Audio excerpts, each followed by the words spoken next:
Welcome, Claire. It's so lovely to see you. How are you? I'm all right, thank you, Lisa. It's lovely to see you. You okay? I'm lovely. And I say it like we haven't just spent 2 hours on a webinar together. Um, I'm inviting you, and you are now part of the family, the series of Connecting with the Heart of Claire Tiffney. And I like to share with people how we met. And most of the people that I have been interviewing, I seem to have known for 10, 12 years. And then there's a couple of people I haven't known that long, you being one of them. And yet I feel like that our souls resonate in a way that I feel like we've known each other forever. And I know we will know each other forever. Sounds like a threat. Have a sugary tea, you'll be right over it. But we only met at an exhibition conference, didn't we, in October? And just by chance that a lady that was a coach that I had not met before, I said hello to her, and we knew of each other, and she said she needed a loo, and I said, well, I'll look after your stand for you, which was a table and some, what do you call those things? Banner stands, that's it. And I said, tell me what your message is, and if anybody comes along, I'll give them the leaflet and give them the message. She said, all right. And I did think to myself in that moment, well, that's trusting. But then, of course, I am not going to sell myself on somebody else's stand. And along came you. And I said to you, this is not my stand. I'm just standing in for the lady. Yes, you were very honest. You were like, oh, okay, very good, very interested. And you didn't even say, well, what do you do or anything like that, because you knew that would have really compromised me. Yeah. And then when the lady came back from the loo break, she actually tested. She tested. She asked you, so what did she say? I think in that moment you thought, oh, I hope I don't let Lisa down. I've only just met her. Oh, it was so funny, such a funny. And then we went in and watched the talks and just sat with each other like we were two old friends. Yeah. And having to say to everyone, we've just met. And actually, I'm sure it appeared to everyone else that we'd known each other for forever as well. And it certainly feels like I've known you for a long time. Yeah. And in that time, you've invited me to, you're one of the volunteers or trustees? Trustees, yeah. Trustees of SmartWorks, which is a charitable organisation that helps women get back into work. Mm-hmm. So you invited me to speak at that. You've come along and seen me speak at a couple of other things. You're such a good mum. You brought your mum. I didn't let her down or you down. But you're such a brilliant supporter of people, which does not surprise me that you do what you do for a living. Do you want to just share with all the people I know and love that will watch this and are watching this now what you do for a living? Now, they're probably expecting you to say nurse after everything I've just said. They're a bit shocked, I think, aren't they? Not what to expect. So, yeah, what do I do for a living? So I'm a HR consultant, I say a bit hesitantly, because we don't always get a good reputation, I don't think, HR consultants or HR in general as a profession I've been in for the last nearly 20 years now. Yeah. You said that like, ooh, just giving me age away. I know, I just thought, cracky, I've never been old enough to work somewhere, to do something for 20 years, but yeah, I'm getting there. You do it differently though, don't you? Well, I think that the heart that you do it with is the HR is the tool, but the outcome is a bit more than that. It is. It's about supporting the organisation, but supporting the people within that organisation as well. So, you know, we do things correctly, first and foremost, but we work with an organisation to understand what they want to achieve and take it broader, really, than the people, and then we bring it back to the people. So we work to understand, you know, where are you going this year, for example, what's your objectives for the year, and really get that strategy piece understood. And then, okay, so how are we going to utilise your team, your people to achieve that success? And we put people plans in place to support it. And a lot of those around engagement, something that I really enjoy doing. I do a lot of training and development as well, working with organisations to help understand what gives people self-worth, what motivates them, and also what happens when we're faced with conflict and how we identify, manage and resolve it. So you don't just get your HR service as you may expect with us. We come with a bit more heart, I like to think. How did you get into that? Because I don't know anybody I went to school with that had the goal, when I leave school, I'm going to do HR. I don't even think I knew what HR was at school. So how did you get into it? So my dad, actually, Dad had always said to me, I think, you know, there's a neighbour that lives over the fence from Mum and Dad, and he was a HR director. And Dad said, I think I've got an idea what David does, and I think you'd really enjoy it. I think it's right up your street. He drives a nice car. You should do that, what he does. Yeah. And so off he sent me around to see David. How old were you? Oh, sorry. 14 or 15 at this time. And went round to see David, and he told me about his job, and I thought it's a right to be nosy. You know, you get to know everything that's going on in a business, all about the people. I like to know what's going on with people. You know, my teenage thoughts, well, that sounds quite good. I enjoy that. And that was it. And then ever since then, I'd done work experiences. I was lucky enough to do them in personnel departments. I remember one of my first work experiences, I was covering the canteen on the morning until after lunch. So I'd go up early, we'd work in the canteen till after lunch. When we were all cleared up after lunch, I'd get changed and I'd go and work in the personnel department for the afternoon. Oh, so it's a bit like you earned it. That's it. And then when it came to going to university, I wanted to do English literature. Still, part of me wishes I'd done it. And if anyone knew my dad, he was like, well, I'm not paying for you to go to university if you're not going to have a job at the end of it, lass. That's not right. So Yorkshireman. Yeah, absolutely. So that was it. Where does HR? And at that time, there was only Newcastle or Portsmouth, or Northumbria, shall I say, or Portsmouth. So I ended up going to Northumbria, studied that for 4 years, and really worked in HR first, ever since, really. But I didn't, when I came out of university, I quickly came to the realisation that HR departments don't always get a good rap. So I thought, I don't want to do that. I'll go and work in training and development. So that's where I started. And then went back to general HR later on. And I've always been fortunate enough to keep the two going. And I couldn't do one without the other. I enjoyed them both. So yeah, in a long way, that's how I got into HR. Yeah. And so what, did life give you a catalyst, or was it your choice? What took you into being self-employed? Because it's such a courageous route, and whilst people can be brilliant at what they do, like really gifted at what they do, often they're not as gifted in the networking and getting the business in, and the sales and the conversion and the charging and getting the pricing right, and so it's not sustainable for them. And so being self-employed takes a real particular animal. Yes. And because it's more than just being great at your job. And so how did you get into it, and what do you love about it?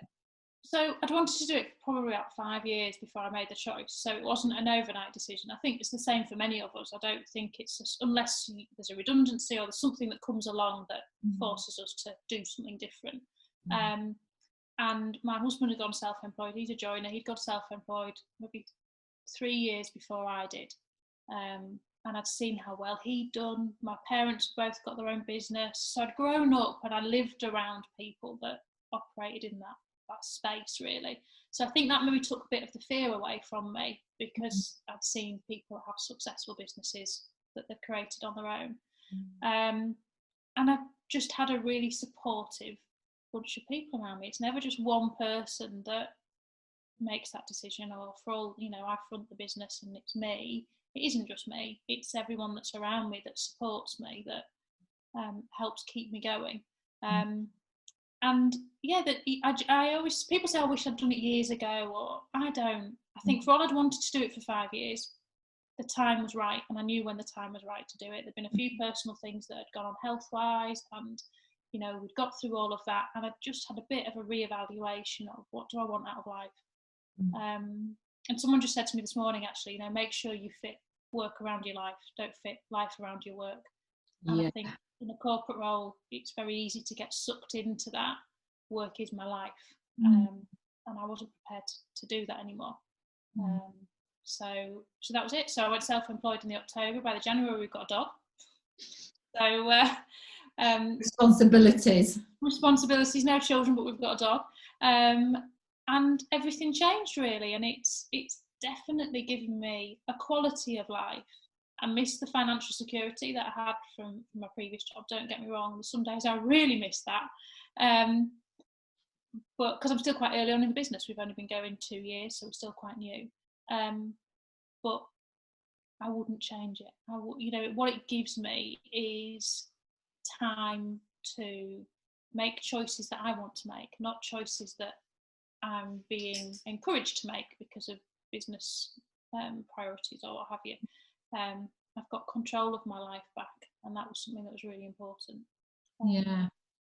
But there's also, isn't there, being self-employed, the temptation to keep working, and before you know it, it's midnight, and I'll just finish this up, and I'll just do this. And because there's such a lot that we're learning as we're going along, like how to update a website, or do social media, or do your VAT return, or your end of year tax, or whatever it is. And there's a temptation not to shut off, or not to shut the mind off.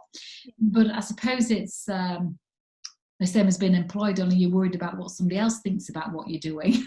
That's it, you are. And I think having a great people around you, again, that support your business, maybe not the same people that you have around you sort of cheering you on in this background, but I've always been a very firm believer in do what you're good at and allow other people to help you with what they're good at. So I've got brilliant people that help me do all my admin. I've got a fantastic accountant that supports me. I've got you cheering me on in the sidelines, personally and professionally. You need those people. So, and people think of that when employing HR people, do what you're good at. And if HR is what you're good at in your organisation, then great, keep doing it. Yeah. But if it's not and you need some help with it, get someone who can help. And that's the same, for everyone. Do what you're good at and allow other people to help you. Because you can spend your time and energy focusing on what you're good at and make a more profitable business as a result, because you've got the right people supporting you as well. So. Yeah. What's your values in terms of the work that you do? Because I've chatted with you. I was going to say I've listened to you. I've probably chatted at you. And I love the heart that you work with when you're working with your clients, that, you don't just want to update documents, you want to make a difference. I mean, I remember you speaking with such passion to me one day about, I want to make a difference to a business, and I want to work with the people that I'm part of the team in, although on a self-employed basis, but part of the team that makes that difference, and with the people. So what are your values, and I was going to say, what are your values at work and what are they outside work? But they're going to be the same. Peter Thompson says people cannot consistently be who they are not. Yeah. So, and having seen you with lots of different hats on, you're always the same. Yeah. You're always the same. So what are your values that support you being brilliant at what you do? I think in terms of values, in terms of what I bring to, when they are the same, like you say, what I bring to work, what I do outside of work, you've seen me in all of those paths. But it's important that I found to be true to yourself, and that sounds a bit cliched and a bit, but it's true. I think early on when I started on my own, I would say to people, whatever you want me to do, I'll do. I'll be all things to all people. You can't. Yeah. And it comes back to what I said before. You've got to learn what you're good at and do it. And if that's not you, don't be afraid to say that's not me. You need to ask somebody else about that. And I've had a big learning curve on that, but it's really, really true. Do what you're good at. And for me, what we're good at is that commercial HR service, where we're here to give someone a return on investment financially, because if we're not impacting your bottom line positively, we shouldn't be there. And I think that's quite unusual for HR service to say as well. We're looking at engaging your staff so you retain your staff, your turnover goes down, your recruitment costs go down, because turnover goes up. turnover, yeah, because you've got really happy Yeah. workforce there that are, you know, not just happy fills, but productive individuals as well that are engaged and that really add to your employer brand. So it's really important that you've got those people there. And I really, you know, I hold strong that, you know, we will have a positive impact on your bottom line as a result of using our service, because you'll have a productive and happy workforce. And I love that. What the message you keep reinforcing actually is, do what you're good at and say no to what you're not good at. And I do know what it's like at the beginning, when there are so many things that you can do that you feel like you have to market them all in case you lose opportunities because you're starting with nothing. Yeah. But also then there's that mindset of, I probably should be able to do that, so I should say yes, or they're asking me, so it's their expectation of what I should do, so maybe I should be saying yes to that. And what you're doing in this conversation, I feel, for people watching, is giving people permission to say no. Because when somebody asks, when a client asks if you can do something, they probably want to know if you can, not will you, regardless. Yeah. And that we think our answer will determine their respect for us. So if I say yes, they'll respect us more, and if I say no, then they might think, well, why can't they do that? So we have quite a lot of condition around what we think people are expecting when they ask us, can you do? Yeah. Have you ever been caught out with doing something that you felt obliged to do and that you should do, and really it was something you should say no to? Oh yeah, and that's how I've learned the lesson. And I think a lot of the time it's only from our failings that it really smacks us between the eyes. What have I learned from that? And you've taught me a lot about that as well, you know, looking at when you fail, what do you learn from that? And, you know, how can you make sure that doesn't happen again? And it is, for me, sadly, it takes failings, as you know, I'm quite happy to say, it takes failings for us to realise, oh, I'm not going to do that again. I agree. Failings are our best teacher. Yeah, they are. And the fact that you say, I don't want to do it again, shows that you really pay attention to your teacher. You do. You have to, because otherwise you learn it again. You fail again, and you keep learning it again. So you think, why is this lesson showing up again? Why is it getting louder? You know, why is this a major injury now? Because you're right, because we don't listen. And so because you're always so bright and light and positive, you're always like this. Where do you get your energy from, for starters? We need to know that. And who inspires you? Where do you get your inspiration from? Because you look fully charged. You don't look like somebody who's been unplugged for a while, and you look on it. I feel you have a responsibility to show up, and you've got responsibility first of all to show up for yourself every day. You know, I've chosen this path, and am I happy with this path I'm on? Yes, I'm lucky. I'm really lucky. I feel really fortunate to be on this path that I am. It doesn't mean there's not been difficulties along the way. We all have them. But I'm really grateful for my lot professionally, but my lot personally as well. I'm very grateful for that. And a lot of what I want to do with SmartWorks, and we do with SmartWorks, is to spread that and to help women get back into work. And by choosing things that fit with your values, you know, for me, it's supporting women getting into a job, you know, supporting women, you support family. You know, you teach the children that mum goes out to work, and this is what we get as a reward because mum goes out to work, and this is what it teaches us, and it spreads and it's infectious. So you've got to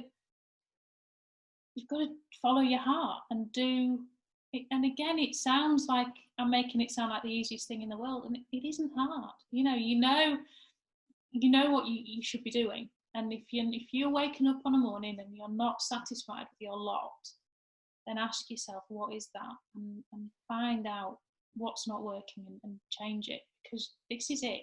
You know, you've only got one go at it, as far as we know. You know, this is it. And I think that gives me a lot of energy. That make it count. I always say you've got to make it count. And I'm not saying we have, you know, extravagant lives, and we don't. You know, I lead a very simple life really, but I'm lucky to be surrounded with brilliant people, and that always adds to your energy as well. And I think you say I'm always upbeat and I'm always positive. You have a big part to play in that as well. You know, it's in the 6 months I've known you,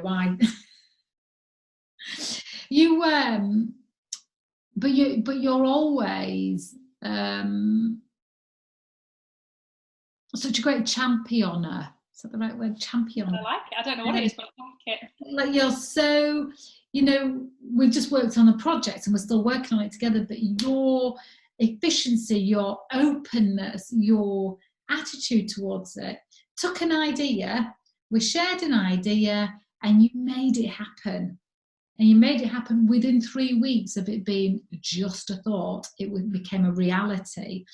And I, because lots of people like time to dwell and think about things, but you have the idea. It's a great idea. Who do I need to get on board? Let's crack on with it. And it's such a great energy. It's a really great energy, which doesn't surprise me why your business is successful. Now, can you take your mind back? The joys of working from home. I was in such a zone then. What's she called? Lucy? Lucy, yeah. Lucy, bless her. She was clearly saying, she thought you were going to say, take your mind back to a time before you had Lucy. And she'd be saying, no. Oh, yes. You finished? She's beautiful. She's a Labrador, isn't she? Labrador Retriever, yeah. Golden Labrador Retriever. And she's only a year? Yeah, about just under 18 months now, yeah. With a very loud voice, clearly. Has she seen a bird or something? No, it's next door's dog. And once that starts, she likes to let it know she's there as well. She's the boss. She's the boss. Yes. No, it's okay. I think can you take your mind back to the very first networking meeting you attended as a self-employed person? God, I can almost see you hyperventilating just remembering it. And what was that like? Because to see you networking now, you're just a dream. You're just easy, normal to be around, approachable, accessible, genuine, trustworthy, instantly. So your brand, you're really aligned with your brand, if that's indeed what you wanted it to be. Yes. But can you remember what that was like the first time you ever networked? Yeah, and I think I'd always had a thing, and you talk about it, sort of a self-limiting belief really, that had been fed to me about networking is awful. Networking, why would you ever want to network? It's horrible. So then you put yourself in a life situation where I always said, no one's going to know me while I'm sat at the kitchen table. And they're not going to come and knock on the door, so I've got to get out there. And I was really lucky that I went to a great group of people, a great networking group, and they made me feel so welcome. But having to stand up and talk about yourself, albeit for 40 seconds, 60 seconds, whatever it is, when you've never done that before, you've never talked about you. You've talked about the business, but you've never talked about you. And when you start out on your own, you are the business. So there's one and the same. And like we talked about values, they're one and the same.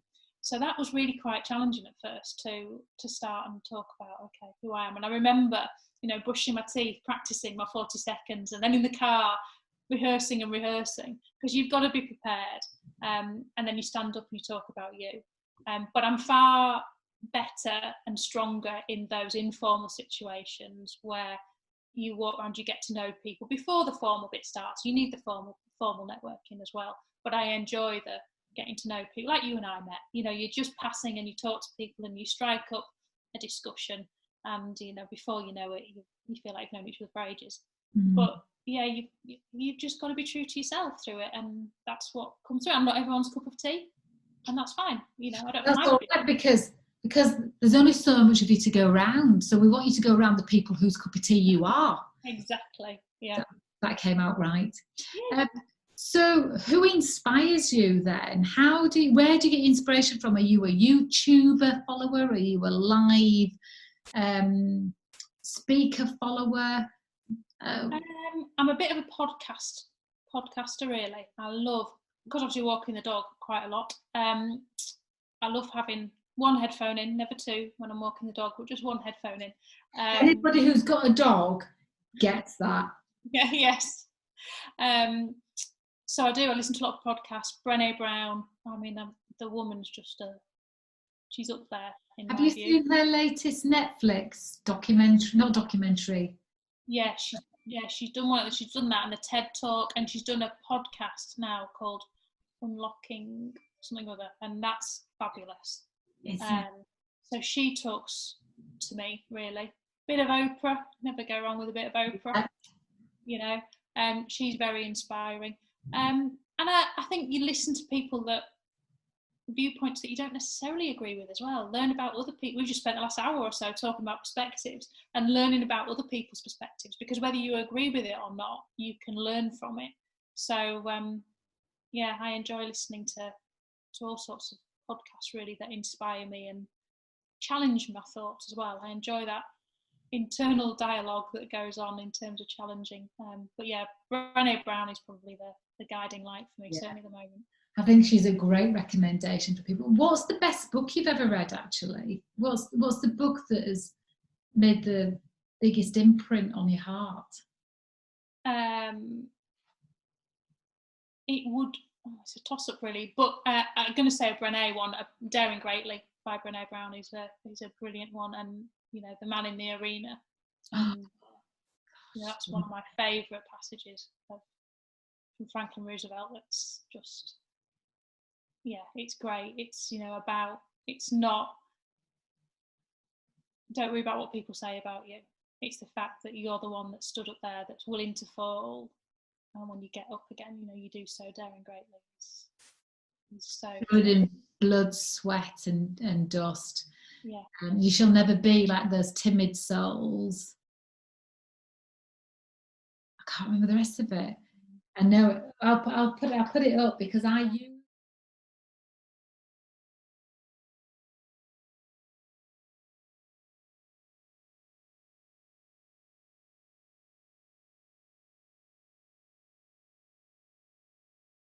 Because I use that in some of my workshops, because the people that show up in the room are in the arena. They are daring greatly, and they know if they show up to any one of my events that it's probably going to be interactive. Fair to say. You can't grow your confidence without doing it by listening. Oh, that was such a good talk. I feel a lot more confident now. You have to do something that proves to you how awesome you are, and they're daring greatly. And The Man in the Arena, it just sums it up brilliantly, doesn't it? It does. I'm referring to this as our cocoon series. I like that. I've heard you say that a couple of times. I like our cocoon season. I like that. Isolation. Rather than being locked in or down, or, you know, just the language we use around something determines our perspective, which we've just been talking about, doesn't it? Then determines how we feel, and then what we feel that we do or don't want to do. But what is the cocoon period? We don't know how long it's going to last for, but what is it giving you the gift of that without it you would never have realised its value? Okay. So first of all, I choose to be optimistic about this cocoon period. I choose that it will be short-lived, and we will all come out of it learning so much more than we knew going in. It's really forced us to do that. But for me, it's given me the opportunity to engage with so many more people and businesses than I would have had the opportunity to do before, particularly around employees need to make decisions about their workforce and what to do. So I've been lucky enough to have almost more referrals than I could have handled, actually, with hindsight, from people needing support at this time.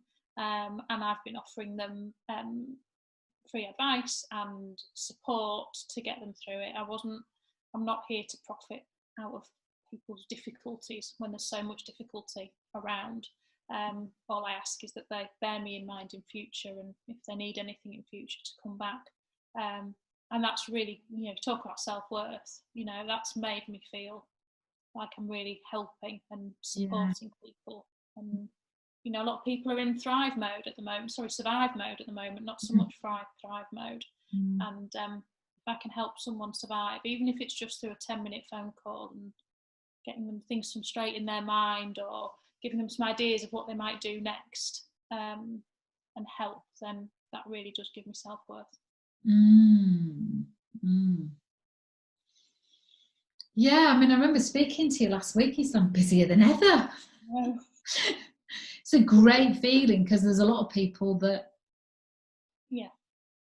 are not, but then they're not using the same attitude as you.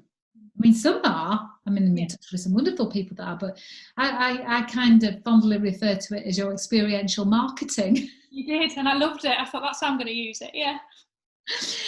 Experiential, that's for sure. And knowing you as I do, there is no sales pitch from you, and you genuinely offer your help, and it's not you're not making them obliged, but if they felt like you were a fit and they worked with you and then they needed somebody in the future and they don't have them, then please think about me. And I know that your extension of help is just genuinely heartfelt. Yeah. So in closing, is it going to an end? That's it. How long have we been? We've been an hour. We haven't. My word. It says 58 minutes on there, but that's probably not how long it's been recording for, actually. We had a little chit chat, didn't we? Yeah, and it's flown by. We could talk all day. We have talked all day. Our little rehearsal at 11 to our event at 12:30 to this now. So now, which is coming up to what, how can the day ever get any better? But what? So my question is,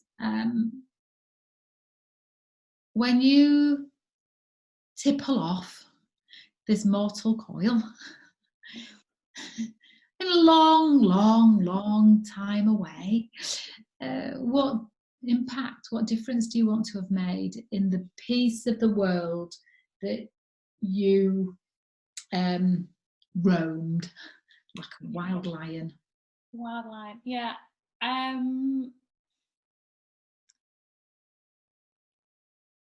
It's SmartWorks, really.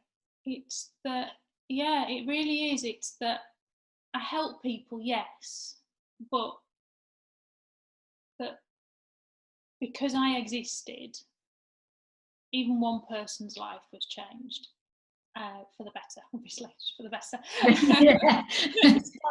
is that person doing now? Yeah, and SmartWorks for me, it was a long road to get SmartWorks up and running in Leeds. We got together in, I think, November, December 2017, and 2018. Sorry, we opened our doors in November last year, 2019. But all the way through that and through the slog and the hard work, all I kept in the front of my mind was, when that first woman walks through our doors and gets the job because of us, that's what I'm doing this for. And by a short streak of luck, because I don't live particularly near Leeds, so I'm not in the centre every day, but by a pure streak of luck, I had walked in the centre with some donation bags. And at that point, a lady called Bianca was in having her second fitting. Women that are successful in their interview get to come back to get 5 more pieces of clothes for the second fitting. And the centre manager, Amanda, had said to me, "Oh, Claire, come and meet Bianca. She's our first lady that got the job because of SmartWorks." And I got really emotional, and I said to her, "You're it." Throughout all of this, all I had in the front of my mind was the first woman that gets the job, the first life that would change because of this existence. I said, and I had no idea I would ever get to meet that first woman, just by chance. I said, and that's you.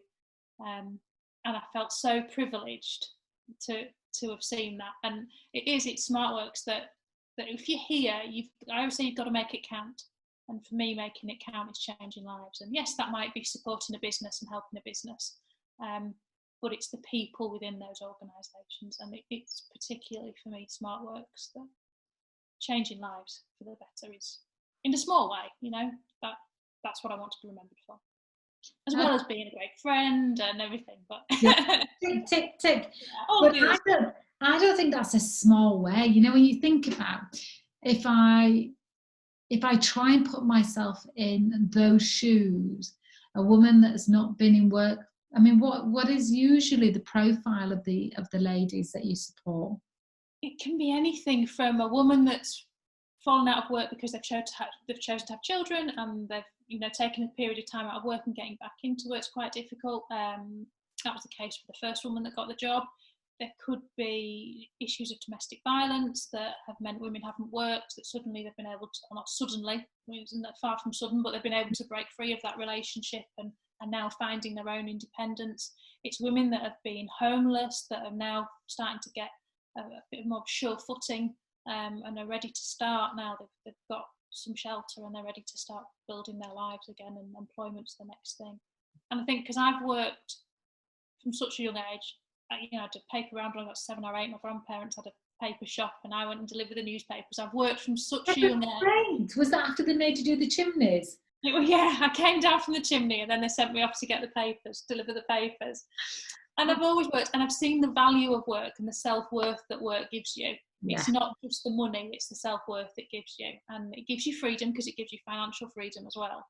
But if I can give people that, or contribute to that, should I say, I can't give people it, but if I can contribute to that for people, that feeling of value, when society, maybe they don't feel like society's maybe valued them particularly well, and that they can contribute and that they can just demonstrate to their children and their families that, this is what work gives you, this is the benefit of work, then yeah, that'll do. I love that. And I think in work we get so much from it, like you say, the self-worth, the value, being valued, noticing what our disciplines are, what our qualities are, feeling worthy. And I imagine that the work you've done in Smart Works, and perhaps even with some of the companies that you've worked in and coached in and done your consultancy in, that you have probably saved lives. And that sounds like quite a heavy thing to say, but you never know the impact of somebody caring enough to listen and support. You never know what track you took them off in that moment and into hope and possibility. And I just imagine the Smart Works ladies, it is mainly ladies, isn't it? Yeah, it's women, yeah. It's probably saving their lives. And also putting an end to the generational cycle that they find themselves in. Yes. So I've loved chatting to you. Thank you so much for speaking so freely and so openly, and I will definitely be booking you on for my next series, whatever that's going to be on. Can we do it face to face though that time? Yeah. Well, if Boris lets us. Yes. Yeah. We forget that because we've made it a cocoon, we forget that actually we're not allowed out because we've made it our choice. But I might do a series on top tips or something, a toolkit for people. But thank you, lovely. You can now go and put your pyjama top on to go with your pyjama bottoms. The dress, isn't it? I know it's a dress. It is. Oh, lovely. Thank you so much. I really appreciate it. Have a lovely evening. And you. Take care. Bye, darling.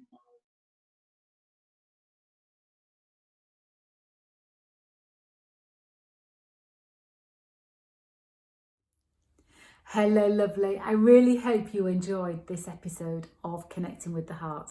If you did, please like and share.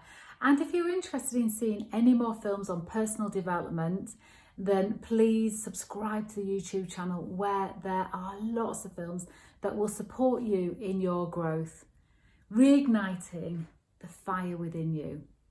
Okay, until next time, have a really lovely day. Mwah.